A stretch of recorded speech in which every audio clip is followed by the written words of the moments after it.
Happy New Year, everyone! So after wearing historical fashion every day for some years, a lot of surprising benefits have come to light, and they're part of why I keep wearing it. Some of these make sense logically, it's just that they're one of those things that you don't really believe in until after you try it yourself. And just for reference, I'm not talking about antique historical garments here, rather the reproduction ones. Also, this is just my personal opinion, and I consulted with a couple of friends who wear historical fashion every day, so your opinion might be totally different, and that's okay. Firstly, I feel I'm more equipped for drastic changes in weather because of the layers. Multiple layers of natural fibers seem to regulate body temperature a lot better, and historical wardrobes, especially for the colder months, can often be very wool heavy. And wool has so many amazing properties like being slightly water resistant and having natural antimicrobial abilities. It's one of my favorite fabrics, and it even works really well for warmer months if it's a summer weight wool. So it's very versatile. Which leads me to my next point, that historical fashion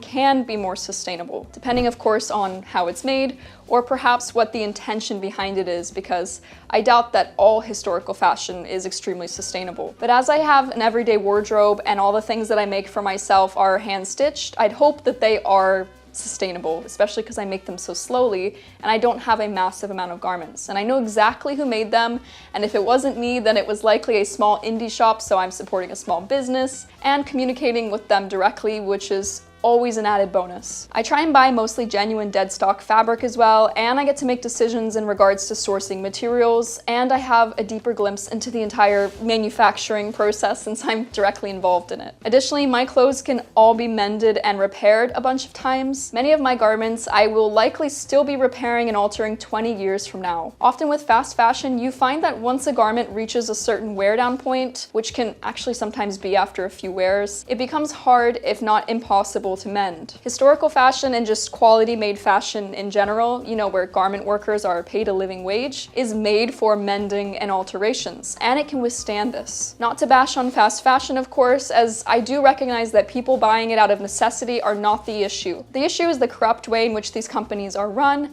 and also individuals who have the money to support more ethical businesses but actively choose not to because consumerism and giving into rapidly changing trends, but I digress. Next is that you can get clothes that are a lot more custom fit, whether that be telling a supplier your measurements or if you make it yourself. And the great thing about making clothes just for you is that you only need to be able to fit garments to your own body. Knowing that somehow made the entire process so much less overwhelming for me, because then I just focused on getting an understanding for my own measurements and learning what I felt I looked good in. This one might confuse some people, but it's super easy to go to the bathroom in historical fashion, especially out in nature. I would say even easier than in a lot of modern clothing because jeans and trousers. At least for mid to late Victorian women's wear, which is a lot of what I wear, you have split crotch drawers or split crotch combinations. I've made a reel in the past about how to use the bathroom in historical clothing, and it's super simple. You just hold up your skirts and you shift your shift around, well,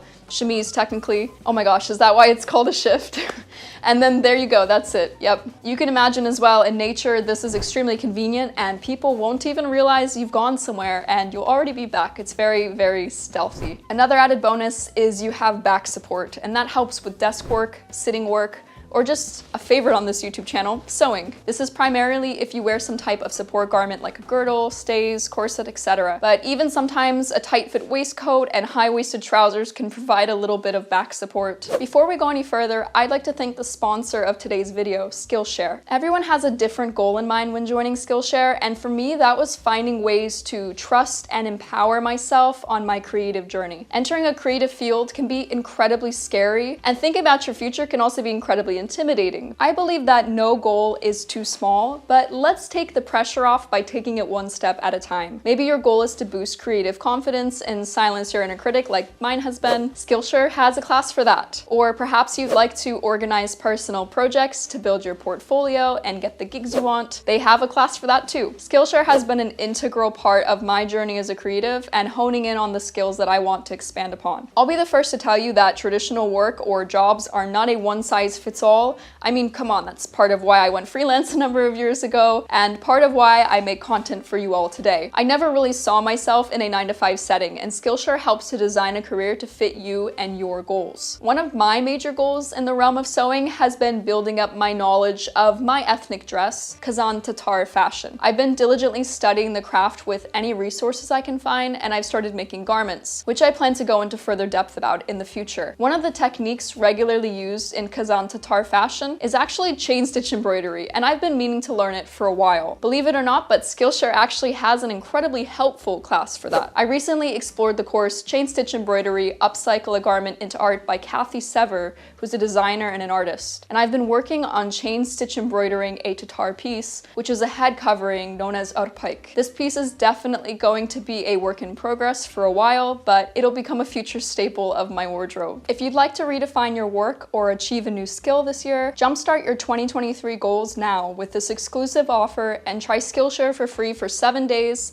and then you'll get 20% off your first year. Thank you so much to Skillshare for sponsoring this video. Now back to the surprising benefits of wearing historical fashion daily. Another thing that might shock people is that I have to do a lot less laundry. I know you're thinking, but with all those layers, you must be drowning in laundry. I'm actually not. Most of the laundry I do is undergarments because they absorb most of the sweat, oils, etc. from my body, so those get washed often. But the outer garments, I wash a lot less, and there's a lot more preventative cleaning in between, like spraying with alcohol, brushing, spot cleaning, and so on. Okay, hear me out on this one, but I found that since I've started wearing historical fashion, I get catcalled a lot less often. Catcalling is obviously a horrible thing, and I believe it shouldn't exist in the first place because we should all be able to walk on the street and feel safe, but sadly catcalling does happen. And I've noticed now though, instead of catcalling some profane remark, people will just yell Amish or acting in the theater or Mary Poppins or wow, your dress, which I think I prefer over some of the alternative comments that I used to receive. So yeah, that's oddly an improvement. Next is that when you meet someone else that also wears historical fashion,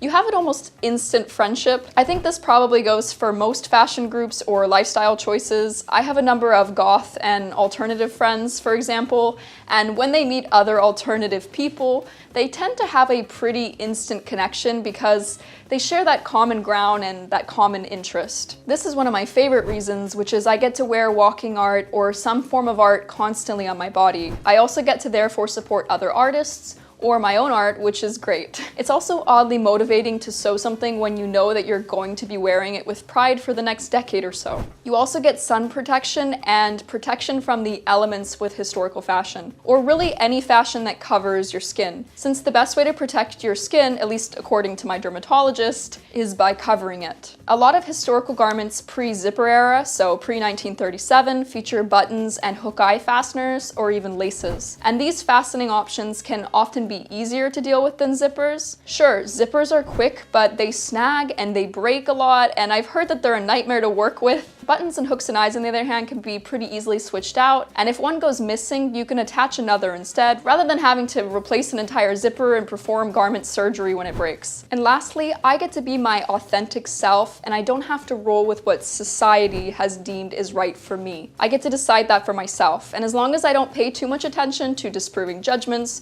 or concerns about the choices that I make for my own life and my own sense of style, then I'm presented with such a massive source of joy in my everyday world. Thanks so much for watching. If you'd like to know why I'll probably never sew a corset, be sure to watch this video next. I hope you've enjoyed this fun little rant, and I'll see you all in 2 weeks for another video.